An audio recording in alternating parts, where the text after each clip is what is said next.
Ce matin, j'ai intitulé mon partage « Tous pour un pour tous ». J'ai inversé dans le titre de mon PowerPoint, mais peut-être que ceux qui lisent sauront quelle est la référence culturelle. Mais je vais vous parler d'unité ce matin. Et bien sûr, si vous êtes habitué à m'entendre, vous savez que je fais toujours un petit point historique dans mes prédications. Et on va partir ensemble en 1914, le 4 août 1914. Venez avec moi dans ce retour vers le passé. Peut-être que cette date vous dit quelque chose vaguement. 14, ça me dit quelque chose, 14. C'est une année particulière, non? Et en août 14, on est à la veille de la guerre, de ce moment qui va durer 4 ans et qui est terrible pour notre continent, pour notre pays. Et il va se passer quelque chose d'assez atypique. Alors que les canons sont en train d'être mis en place et que le monde se prépare à se battre, localement, en France, on se dit on ne peut pas affronter cet événement majeur sans faire autrement que l'on a l'habitude de faire. Et habituellement, dans une société, dans la politique, on est rarement unis. C'est même presque la base en fait, de la politique, c'est d'avoir des camps qui s'opposent, qui s'écharpent, qui se contre, qui disent « mais non, c'est moi qui ai raison, c'est mon plan, c'est mon programme qui est le meilleur ». Et à ce moment-là, dans ce rendez-vous historique important pour notre pays, on va faire ce qu'on appelle l'union sacrée. C'est-à-dire que pendant quelque temps, il n'y aura plus de divergence. Alors, probablement qu'elles existaient encore dans la tête des gens.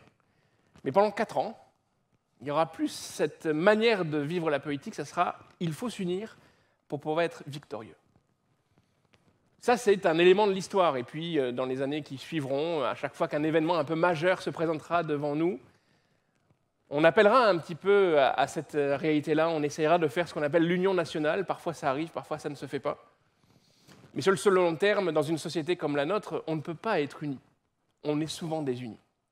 Bien sûr, aujourd'hui, ce qui m'intéresse, ce n'est pas de vous faire un cours d'histoire ou de vous expliquer comment on pourrait mieux fonctionner en société. C'est de réaliser que dans la Bible, il y a une autre vision des choses. Dans l'Église que Dieu se construit, parce qu'on est d'accord que l'Église, ici, ce n'est pas l'Église des pasteurs. Ce n'est pas l'Église d'un mouvement, c'est l'Église de Dieu. Dans l'Église que Dieu se construit, Dieu a un projet. Et ce projet n'est pas celui de la désunion, mais de l'union. Nous ne pouvons pas vivre la foi chrétienne sans les principes que Dieu nous impose. Et dans un de ces principes, c'est le fait d'être unis. Nous sommes divers. On ne se ressemble pas. On est d'accord ? Je ne vois personne qui me ressemble dans le public. Grand désespoir de cette église, bien sûr. Je ne vois personne qui me ressemble. En tout cas, nous avons tous des caractères différents. Ça, on ne le voit pas. On pourrait le savoir si on est un peu plus ensemble, plus longtemps. On a des visages, on a des origines, on a des arrière-plans culturels, sociaux, économiques différents. Mais le projet de Dieu, c'est un projet d'unité. Et d'ailleurs, c'est ce qui fait la spécificité de l'Église. Naturellement, dans la société, on n'est pas capable de s'unir. On va arriver à s'unir sur des choses ponctuelles, comme on l'a vu dans cet élément historique, pour des raisons supérieures, pour des projets, de manière très ponctuelle, on va réussir peut-être à faire la paix entre nous et à s'unir. Mais le projet de Dieu, ce n'est pas du ponctuel, c'est que ça soit notre nature. Nous devons être unis dans l'Église pour être à la gloire de Dieu. Alors tout le monde dit Amen, mais vous allez voir ce que ça implique. Gardez vos Amen pour l'instant. Ce n'est pas naturel, mais nous allons voir quel est le projet de Dieu dans ce domaine-là. D'abord, nous allons lire un texte dans Éphésiens, au chapitre 4, et au verset 1 à 6, épître aux Éphésiens, c'est une épître de Paul. Donc une épître, c'est une lettre qui a été envoyée à l'église qui se trouvait dans la ville d'Éphèse. Chapitre 4, verset 1, il est dit « Je vous exhorte donc, moi, le prisonnier dans le Seigneur, à marcher d'une manière digne de la vocation qui vous a été adressée. En toute humilité et douceur, avec patience, vous supportant les uns les autres avec amour, vous efforçant de conserver l'unité de l'esprit par le lien de la paix. Il y a un seul corps et un seul esprit, comme aussi vous êtes appelés à une seule espérance par votre vocation. Il y a un seul Seigneur, une seule foi, un seul baptême, un seul Dieu et Père de tous, qui est au-dessus de tous et parmi tous et en tous. Là, vous pouvez dire Amen. Ouais, c'est la Bible, c'est la parole de Dieu. On va faire quelque chose. On va le relire. Je suis certain que quand j'ai lu, certains pensaient à autre chose. Donc on va le relire et vous allez le lire à haute voix. Je vous exhorte donc, moi, le prisonnier dans le Seigneur, à marcher d'une manière digne de la vocation qui vous a été adressée. En toute humilité et douceur, avec patience, vous supportant les uns les autres avec amour, vous efforçant de conserver l'unité de l'esprit par le lien de la paix. Il y a un seul corps et un seul esprit, comme aussi vous avez été appelés à une seule espérance par votre vocation. Il y a un seul Seigneur, une seule foi, un seul baptême, un seul Dieu et Père de tous, qui est au-dessus de tous et parmi tous et en tous. Amen. Gardons ce texte dans notre esprit. Ça, c'est le projet de Dieu. Le projet de Dieu, c'est que sur Terre, nous puissions vivre l'unité à l'image de ce qu'il est. Dieu est uni. Il n'y a pas de division en lui. Il n'y a pas de séparation. Il n'y a pas de conflit. Il n'y a pas de combat interne. Et notre projet, son projet pour nous, c'est que nous soyons à cette image-là. Vous voyez, il y a quelque temps, je faisais un cours d'histoire sur l'histoire de l'Église à des étudiants. Et la première image que je leur ai montrée dans la première minute du cours, je leur ai montré un arbre. Alors, c'était pas juste, on n'était pas en cours de l'agronomie ou des choses comme ça. Hein. Cet arbre illustrait l'histoire du christianisme. C'est la seule image qu'on arrive à utiliser pour expliquer un peu là où nous en sommes dans le christianisme. Et il y a un problème, parce qu'on ne devrait pas être en train de montrer un arbre. Et cet arbre commençait par un tronc. Sur ce tronc, il y avait marqué Jésus, le message du Christ. Et puis l'arbre grandit, vous connaissez, même si on est tous des urbains, on sait à quoi ressemble un arbre. On est d'accord? Quelqu'un ne connaît pas le... Non? C'est bon? Ok. Et puis quand on monte sur un arbre, après le tronc, il y a quoi? Il y a des branches. Et l'ensemble de ces branches commençait à se ramifier, et c'était ça l'illustration de là où on est l'Église aujourd'hui, l'histoire de l'Église. Avec toutes les différentes divisions, les différentes branches, et à la fin, on se retrouve avec un espèce d'énorme machin. Ce n'est pas le plan de Dieu. Dans le cœur de Dieu, il n'y a qu'une seule manière de voir les choses. Il a construit une seule Église. Il ne devait pas y en avoir deux. Le projet de Dieu n'était pas la division, n'était pas la divergence, n'était pas le débat, le combat, les blessures, les séparations, les schismes. Ça, ce n'est pas de Dieu. Ça, c'est de l'homme. Il n'y a qu'une seule Église. L'Église de Dieu, elle doit être parfaite, elle doit être pure, elle doit être unie. Malheureusement, parce que l'homme est à l'intérieur de ce plan, nous sommes ceux qui agissons contre ce plan initial. C'est une certitude. Il y a dans cette salle 100% de personnes corrompues. Bon, je suis un peu provocateur, vous me connaissez, toujours ce petit sourire en coin. Je ne parle pas de ta déclaration aux impôts que tu as faite au printemps. Je parle du fait que nous sommes tous touchés par le péché. Et que si nous ne laissons pas Dieu transformer notre manière de penser, notre manière de voir les choses, nous produisons les fruits qui sont corrompus. Nous produisons des actions qui ne le glorifient pas. Et vous voyez, il ne suffit pas de chanter « Je ne cesserai de t'adorer ». Ça, c'est une phrase. Il faut avoir les actions qui l'expriment. Et adorer Dieu, c'est ressembler à ce qu'il a prévu pour nous. Rassurons-nous, même si aujourd'hui je t'accuse et que je t'ébranle, je me mets dans l'eau, puisque je t'ai dit 100%.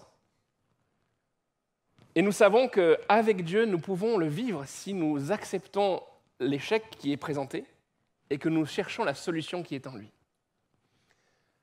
Que ça fasse 10 ans que tu viens à l'église, 30 ans, 50 ans pour les plus persévérants, ou 3 jours, c'est ton premier culte. On est dans la même réalité. Nous ne pouvons pas atteindre les objectifs que Dieu nous fixe si nous ne plaçons pas notre confiance et notre secours en lui. Ce n'est pas naturel. Cette réalité de l'unité va à l'inverse de tout ce que la société nous propose. Il suffit d'écouter, écouter la société, écouter le bruit qui est produit par tout ce qui vous entoure. Mais Dieu veut que l'Église soit différente. Alors avant de voir ce que veut dire être uni, chercher l'unité, on va voir ce que ce n'est pas. Comme je l'ai déjà commencé à le dire, ce n'est déjà pas le produit naturel de notre comportement. Il va falloir aller à l'encontre de ce que nous faisions naturellement. Je ne sais pas comment tu vis tes relations, mais nous avons toujours tendance à essayer d'écraser quelqu'un pour pouvoir se mettre en avant. Parfois, on a envie, sans avoir envie d'écraser, on va avoir envie d'avoir raison. Est-ce que dans cette salle, il y a des gens qui veulent toujours avoir raison? Menteur. Alors, vous êtes déjà corrompu il y a 5 minutes, mais là encore, vous continuez à mentir. Mais qu'est-ce que c'est? C'est pas possible, Basti.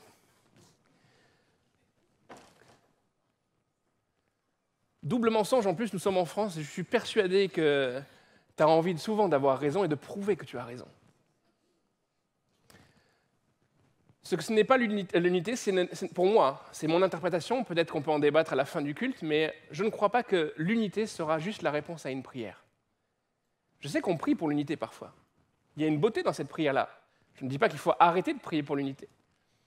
Mais je ne crois pas à cette solution facile de prier simplement pour l'unité et que d'un coup, dans un moment d'extase personnelle, l'unité va rentrer en toi et tu vas d'un coup avoir tes relations totalement renouvelées. Et tout va bien se passer. Tu peux prier pour ces choses, mais il va falloir aller plus loin. Alors, c'est quoi l'unité? On va voir 3 choses. Premier point, il n'y a pas d'unité sans effort. Il faut qu'il y ait quelque chose dans ta volonté qui se crée et qui te dise, moi, maintenant, j'ai compris que dans mes relations, il y a quelque chose qui n'est pas bon. Je suis plutôt en combat qu'en appréciation. Je suis plutôt en lutte contre les personnes. Je garde des choses dans mon cœur. Il y a des choses qui dysfonctionnent dans mon couple. Je sens bien qu'il y a quelque chose qui manque. Alors on ne pourra pas faire l'effort des sacrifices et des efforts. On ne pourra pas faire l'économie de ces efforts-là. Il faut le désirer. La première étape pour changer, c'est quand même de vouloir changer. La première étape, c'est quand même de constater qu'il y a quelque chose qui ne fonctionne pas et qu'il faut trouver une solution à cette situation. Quand je dis effort, j'ai besoin de m'expliquer. Parce qu'ici, à l'église Paris Métropole, on ne peut pas prêcher un évangile de l'effort. On ne peut pas prêcher un évangile des œuvres. On n'est pas là pour mériter ce que Dieu veut faire. Donc si c'est que tu retiens que ce point et que tu dis je vais faire des efforts et tout ira bien, il faut m'écouter jusqu'au bout. Il y a autre chose. Mais il faut qu'il y ait déjà cette volonté de changer. Alors autant que j'ai dit qu'il y avait 100% de personnes corrompues dans cette salle, je veux croire qu'il y a 100% des personnes présentes ici qui ont envie de changer, qui ont envie de grandir. Non pas que rien n'aille dans tes relations et dans ta manière de vivre les choses. Je suis convaincu que tu as déjà vécu tellement de belles choses et de témoignages de la grâce de Dieu dans ta vie. Mais je suis convaincu aussi que nous ne pouvons pas exclure qu'il y a des choses qui manquent. Et au moment où je suis en train de parler comme cela, je sais que dans ta tête, dans notre esprit, il y a des situations qui se présentent. C'est vrai. Alors soyons aujourd'hui honnêtes avec nous-mêmes. Laissons cette prière monter en nous. Sonde-moi, ô Dieu, et connais mon cœur. Et montre-moi si je suis sur une mauvaise voie. Celui qui dit ces phrases-là, ces mots-là, c'est quelqu'un qui aimait la présence de Dieu. Il était convaincu que dans la présence de Dieu, il y a toujours une dimension de révélation. Et si on laisse de manière honnête l'Esprit de Dieu travailler nos cœurs, alors il y a toujours une situation qui va jaillir et dire « C'est vrai que je suis un bon chrétien dans beaucoup de domaines. C'est vrai qu'il y a des bonnes intentions chez moi, mais dans telle situation, il y a encore de quoi faire. Il y a encore de quoi agir et je veux avoir la volonté que ça change. » Premier point. Deuxième point, il n'y a pas d'unité sans humilité. Aïe, aïe, aïe. Pasteur Sam, quand même, reste à l'ONU, c'est bien. J'aime pas ce deuxième point, ça commence à me titiller, là. Il n'y a pas d'unité sans humilité. pour atteindre l'unité, je me dois de voir l'autre comme supérieur à moi. Ça, c'est un bon démarrage, c'est un bon départ pour pouvoir découvrir ce que veut dire être uni. On va mobiliser pour illustrer cette réalité-là une image, une analogie qui a été utilisée par Paul, le même qui a écrit ces phrases dans Éphésiens. Il va parler aux Corinthiens, une autre ville, une autre lettre. Première épître aux Corinthiens, chapitre 12, il va utiliser une analogie. Peut-être vous la connaissez, mais ce n'est pas grave, même si vous ne la connaissez pas ou connaissez, je vais vous la raconter un petit peu. C'est l'image du corps. Est-ce que tout le monde a un corps? C'est bon, 100% aussi? On est dans le 100% aujourd'hui. Et donc, tu es au quotidien avec ton corps, et donc ce que je vais te dire va te paraître extrêmement simple, voire même basique. Paul nous dit, l'Église, c'est comme un corps. Christ en est la tête, et nous en sommes les membres. Et dans un corps, il y a différents membres.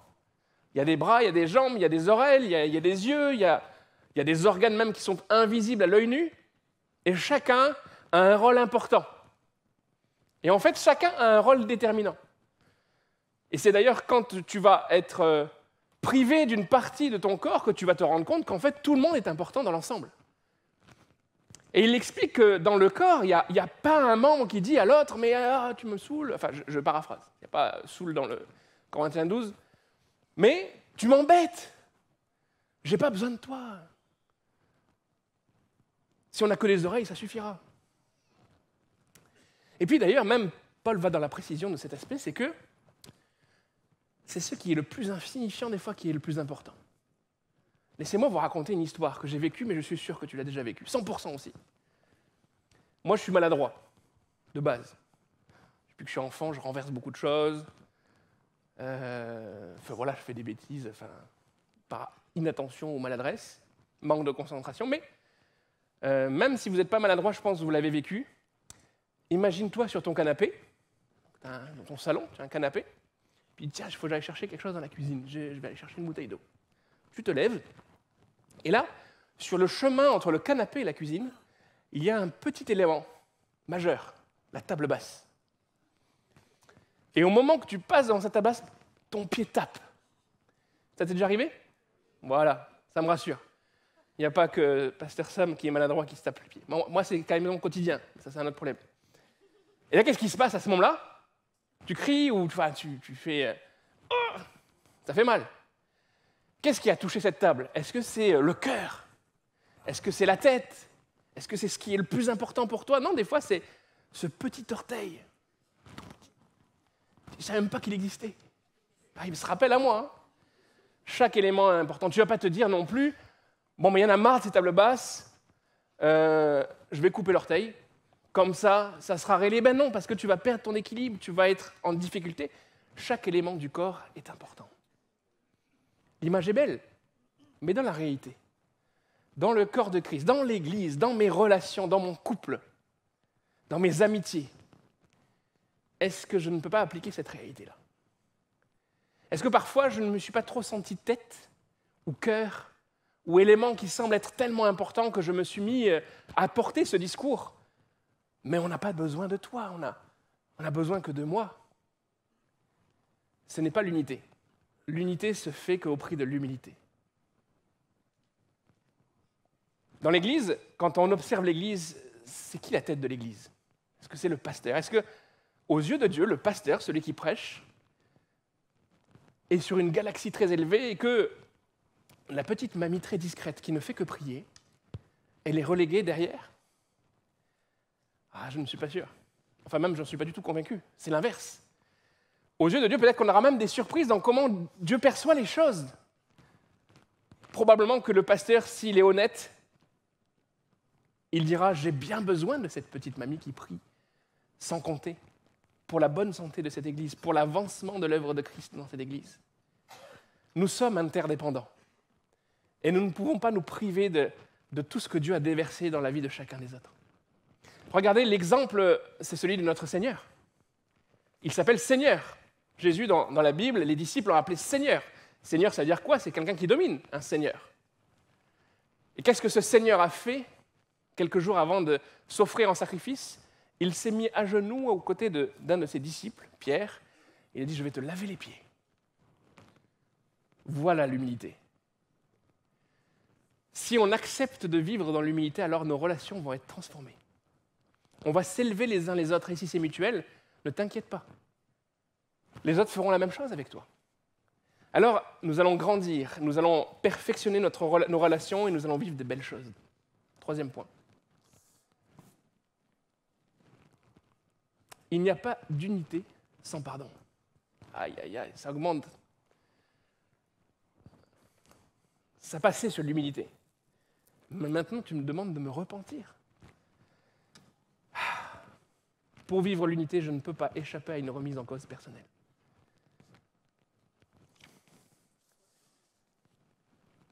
Je ne vais pas parler des choses que je ne connais pas, ça ne sert à rien. Je ne vais pas parler des choses extérieures, il faut parler de soi. S'il y a des couples dans cette belle communauté ce matin, tu n'es pas obligé de répondre à l'oral. Peut-être qu'ils verront ce que je vais dire. C'est vrai que le pasteur Sam, il a 99% du temps raison. Et pourtant, est-ce que ça suffit pour que ma relation avec ma femme soit bonne? Non. À aucun moment dans la Bible, il parlait d'avoir raison, d'avoir tort. Par contre, à plusieurs endroits dans la Bible, il est parlé de savoir s'humilier et se repentir. Savoir demander pardon et pardonner. Ça, c'est le chemin de la réconciliation. Ça, c'est le chemin de l'unité.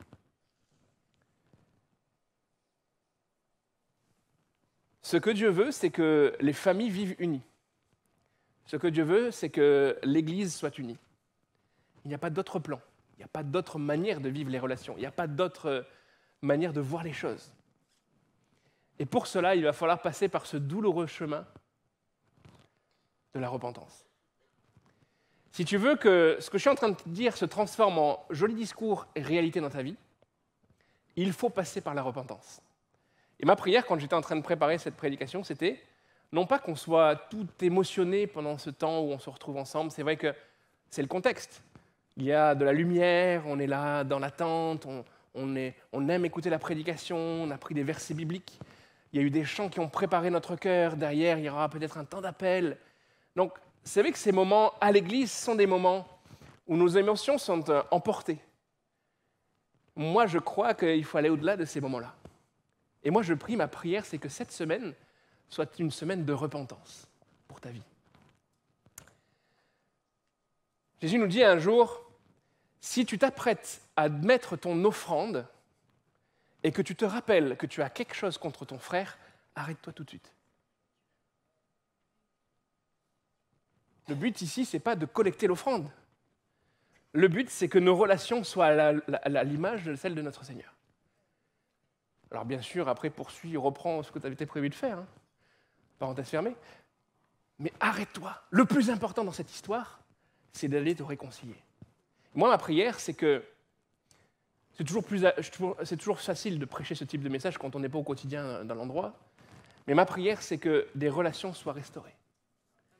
Que des couples qui aujourd'hui sont venus avec la tension, peut-être même qu'il n'y en a qu'un sur les deux qui est venu, soient capables de se regarder en face, dire on va s'humilier et on va se demander pardon. Que des frères et sœurs, parce que c'est beau l'église, peut-être que si tu viens pour les premières fois à l'église, tu dis c'est bizarre cet endroit. Ils ne se ressemblent pas, mais ils s'appellent tous frères et sœurs. Qu'est-ce qui se passe? Mais le plan de Dieu, ce n'est pas juste qu'on ait des mots dans notre bouche en disant « mon frère, ma sœur », d'être comme ça. Mais que quand tu dis « frère » à quelqu'un, que tu lui serres la main, que ce qu'il y a dans ton cœur soit équivalent à ce qu'il y a dans ta bouche. Or, je le sais, non, on ne m'a pas informé, mais je le sais par expérience que quand tu viens à l'église, des fois, il y a des gens, tu dis avec salutation chaleureuse, tu es content de les voir, et puis il y en a d'autres qui t'appellent frère, ou que tu appelles frère. Au moment où tu prononces ce mot, dans ton cœur, ce n'est pas du tout la fraternité qui s'exprime. Tu te rappelles une histoire, il y a même la date qui revient, ouais, il m'a mal parlé, il m'a fait ci, il m'a fait cela. Et peut-être qu'en vrai, il y a quelque chose de vrai dans ce que tu ressens, dans ce que tu dis, c'est vraiment connecté à quelque chose qui a eu lieu. Mais ce que Dieu veut que l'on vive, c'est d'être capable de remettre ces choses-là. D'être capable même de prendre conscience que parfois on a fait du mal et que l'on doit se repentir. Et moi, ma prière, c'est qu'au-delà de ces temps de culte, tout au long de la semaine, ce soit une semaine de réconciliation. Qu'il y ait des gestes, des pas en avant, en disant, voilà, j'ai fait un bilan. Et des fois, c'est dur, hein, ça coûte. Ça coûte, mais ça ressemble à ce que le Seigneur a fait. Il a montré l'exemple, il a tracé le chemin, il a ouvert la voie et il nous rend possible et capable de faire ces choses-là. Et la honte n'a pas vraiment de prix, la honte n'a pas d'utilité, c'est des sentiments qui sont négatifs, qui sont utilisés par l'ennemi pour nous bloquer. Tu n'as pas à avoir honte de te repentir. Tu dois être heureux de le faire, tu dois être dans la joie parce que tu sais que ce que tu es en train de faire a un poids d'éternité. Et dans une église, que les personnes soient unies, c'est le chemin de la victoire. C'est comme cela que l'on gagne de grands combats. Mais ça se passe dans le secret. Et les combats, le combat spirituel, la victoire sur les pièges que l'ennemi peut nous tendre devant nous, ce n'est pas juste en chantant ou en criant fort, c'est dans des choses secrètes que ça doit se passer. Dans des petites victoires que peut-être personne ne sera au courant de ce qui s'est passé. Dans l'intimité d'un couple, dans l'intimité d'une relation amicale, dans l'intimité d'une relation fraternelle. Il n'y a pas d'autre chemin. Alors empruntons-le. Ça va ? On va regarder une histoire de la Bible qui va nous montrer l'importance de l'unité pour la victoire. C'est dans l'Ancien Testament. Est-ce que vous connaissez l'histoire de Jéricho ? Bon, donc je vais la raconter puisque apparemment vous ne la connaissez pas beaucoup. L'histoire de Jéricho est intéressante. C'est une histoire de bataille. Dans l'Ancien Testament, dans le livre de Josué, vous avez donc cette histoire. Jéricho est une ville entourée de solides murailles, tellement entourée de murailles qu'en fait, c'est même une bataille qui a mis du temps à avoir lieu. On a même vu Jéricho un temps et on s'est dit, c'est impossible, on va laisser tomber, on va rester dans le désert. Et puis, Dieu dit à Josué, maintenant c'est l'heure. Tu vas combattre et tu vas gagner. Mais ce qui est intéressant dans cette histoire de bataille, c'est que c'est une bataille qui est menée non pas comme une bataille classique. Si je vous parle de bataille, vous pensez à armée, vous pensez à militaire. Je ne sais pas s'il y a des militaires dans cette salle. Mais donc, on est dans une logique, voilà, comment on fait tomber une muraille ? Et Dieu va donner des plans qui sont atypiques. Certes, les hommes en armes seront présents, mais tout le peuple sera présent. Et puis, la troupe, on va dire, va être organisée d'une manière surprenante. Ceux qui vont être à l'avant, ça ne va pas être les ingénieurs ou des catapultes, ça va être des trompettes retentissantes, ça va être l'arche. Et puis les consignes données pendant cette bataille sont très particulières. Vous allez faire le tour de la ville une fois par jour. Et le peuple restera en silence. C'est bizarre comme plan. Qu'est-ce qui a fait le secret de cette bataille ? C'est l'obéissance et l'unité. Tout le monde est resté à sa place. Et tout le monde a obéi à ce que Josué avait dit. Je ne sais pas ce qui s'est passé dans leur tête, parce qu'une journée à marcher, le premier jour, ça passe. Il y avait probablement l'excitation de l'aventure. Le deuxième jour, on dit, tiens, je ne sais pas, hein, comme ils étaient en silence, ils ne parlaient pas. Mais même quand on se tait, des fois, on pense. Le troisième jour, au bout d'un moment, quand même, les murailles, elles ont l'air d'être bien stables. Et puis le dernier jour, c'était 7 fois le tour. Et au son, au signal, ils vont pousser des cris, les murailles vont s'écrouler. Il y a quelque chose de beau dans cette réalité-là. L'obéissance et l'unité. S'ils avaient fait comme le peuple d'Israël a fait parfois, et comme parfois l'Église fait, s'ils avaient fait comme nous les Français on aime bien faire, c'est-à-dire, ah, Josué, t'es sûr ? Parce que moi, franchement, d'après mes études et mes calculs, une muraille, ça ne tombe pas par le silence. T'es vraiment sûr ? S'ils avaient débattu, s'ils avaient dit, mais pourquoi on met les trompettes en premier ? Mettons les armées en premier, pourquoi on ne ferait pas ainsi différemment ? Est-ce que tu es bien sûr qu'il faut prendre le peuple avec nous ? Allons les hommes ensemble et laissons les familles au repos. Obéissance et unité. Voilà les clés de la victoire. Et si nous voulons avoir des vies victorieuses, nous devons nous soumettre à ces réalités-là. Nous devons nous soumettre à ce texte que Paul exprime là, de dire « Je vous exhorte ». Ce n'est pas rien, c'est important ce que je suis en train de vous dire. Efforcez-vous. efforcez-vous de conserver l'unité de l'esprit par le lien de la paix. Notre Dieu est un, et nous devons chercher à être à son image.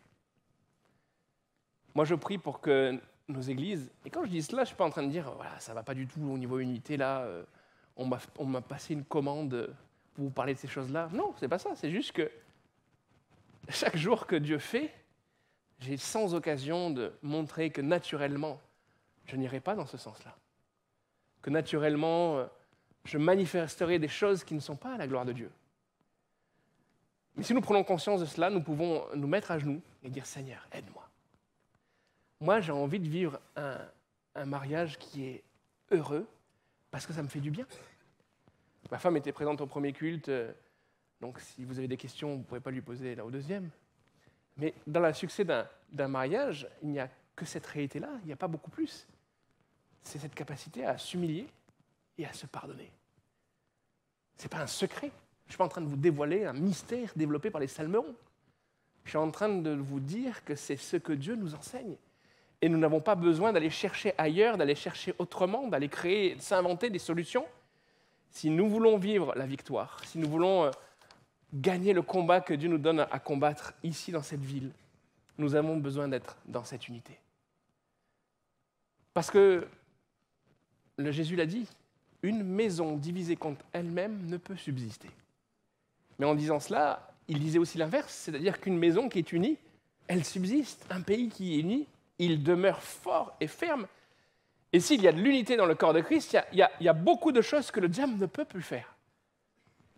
Mais il sait exploiter des failles que nous laissons ouvertes.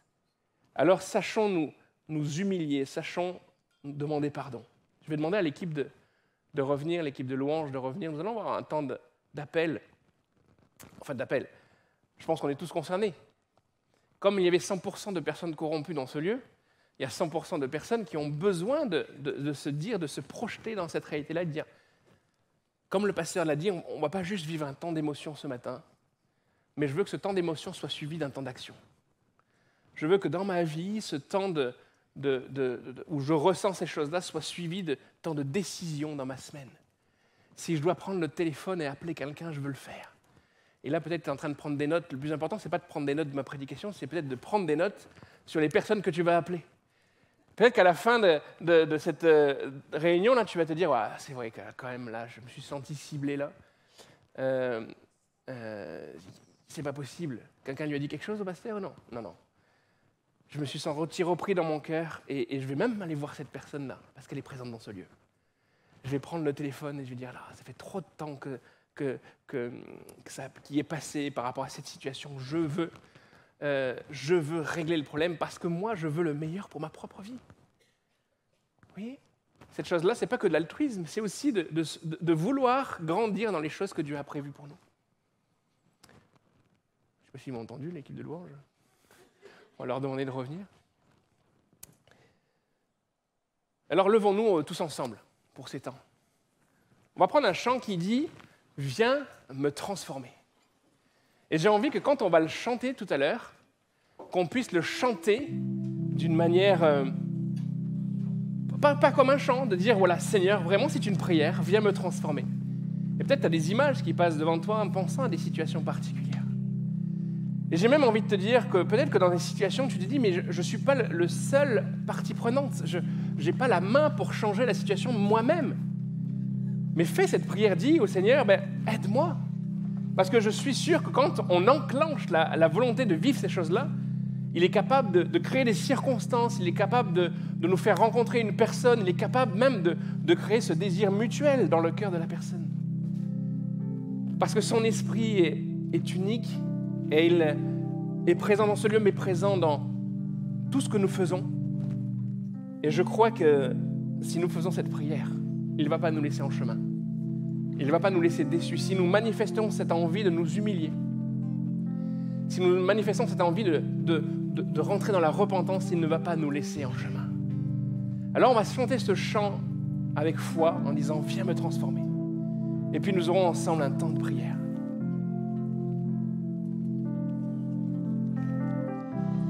Viens me transformer.